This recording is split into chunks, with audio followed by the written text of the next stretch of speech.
শুভ দুপুর। আজ কিন্তু অনেকগুলো পদ রান্না হয়েছে। আজ শনিবার, আমাদের কিন্তু নিরামিষ হয় না, তাই করেছি দেখো। প্রথমেই দেখিয়ে দিই ডিমের পোচ। আমার মেয়ে মাছ খেতে চায় না খুব একটা, তাই ডিমের পোচ করলাম। ডাঁটা আলু পোস্ত, মুগ ডাল, কাটা মাছের ঝাল, আর হচ্ছে সোয়াবিনের তরকারি।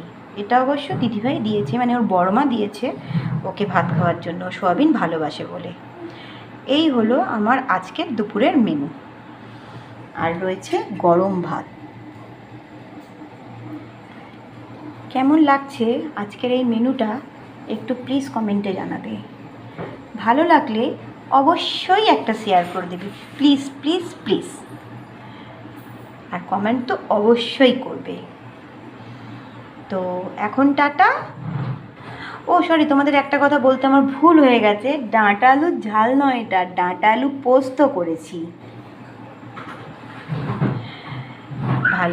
আমার এই ভিডিওটা ভালো লাগলে বা আমার রান্নাগুলো ভালো লাগলে অবশ্যই শেয়ার করে দেবে।